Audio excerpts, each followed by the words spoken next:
அழகான இயற்கை காற்றோட அருமையான நீளமான சாலையில் மெயின் ரோட்லேருந்து ஒரு 3 கிலோமீட்டர் நடந்து அப்படியே வந்துட்டு இருந்தோம்னா அழகான அந்த மலை நமக்கு தெரியுது. இந்த மலையில் ஏறி தான் நம்ம மல்லிகேஸ்வரரை கும்பிட போகிறோம். மழை வர மாதிரி ஒரு கிளைமேட் இருந்தாலும் வெயில் இல்லாமல் இருக்குது. அது நேரத்தில் மலை ஏற போகிறோம். மழை வந்துட்டுனா ரொம்ப சிரமம். இப்போ மழை இல்லாத மாதிரி வெயில் இல்லாத சூழ்நிலையில் சீக்கிரமாக ஏறிட்டு சாமி கும்பிட்டு இறங்கணும்.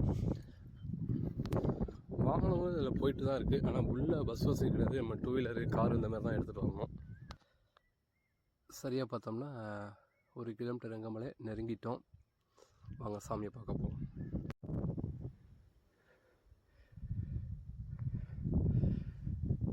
ஒரு வழியாக கோபுரத்துக்கிட்ட நெருங்கிட்டோம்.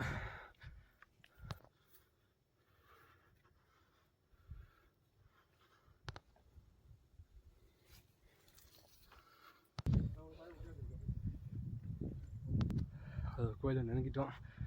கிட்ட வந்தாச்சு. பரப்புகளில் இந்த ஒரு கட்டணம் தள்ளி பாருங்க. இந்த கட்டடத்திட்ட வந்தாவே சாமி நெருங்கிட்டுன்னு அர்த்தம். பாருங்க.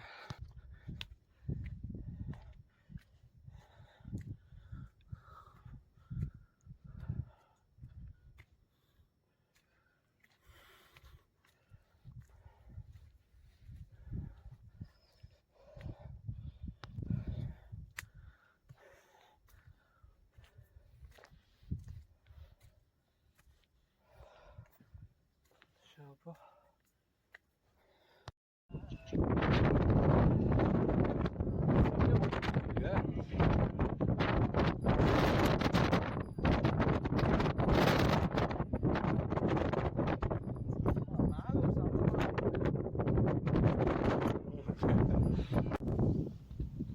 பாறை ஓட்டையை போட்டு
இந்த ரங்கமலை கோயிலோட தொடக்கமாக இந்த ஆட்சி நம்மளை ரங்கமலைக்கு இனிதே வரவேற்கிறது. இந்த ஊருக்கு பார்த்தீங்கன்னா இந்த பைபாஸ்லேருந்து இந்த ARUNA இந்த பஸ்ஸு பரவாயில்ல, இதுலேயே இறக்கி விட்டாங்க. யாருமே இறக்கி விடல. ரொம்ப நன்றிண்ணா. இப்படியே உள்ள கோயிலுக்கு போயிட்டே இருக்கணும். நம்ம 2 கிலோமீட்டர் உள்ள பார்த்திங்கன்னா அது ஃபுல்லாகவே பைபாஸுக்கு இடையில அந்த மெயின் ரோட்லேயே இருக்குது. மல்லீஸ்வரன் சுவாமி திருக்கோயில் நுழைவாயில் அப்படின்ற ஒரு ஆர்ச்சோட நம்ம உள்ளே வந்துட்டுருக்கோம். அந்த மலையை தான் நம்ம ஏற போகிறோம். தொடர்ந்து இந்த கோயிலை சுற்றி நம்ம அடுத்தது நடந்து போயிட்டே இருக்கோம். போயிட்டு பார்ப்போம் அடுத்தது. நன்றி. அத்தாடி, பார்க்கறதுக்கு எத்த தண்டியாக இருக்கு. நான் இது எப்படி ஏறுவேன்? அம்மனி அத்தா. ரங்கமலை பயணம்.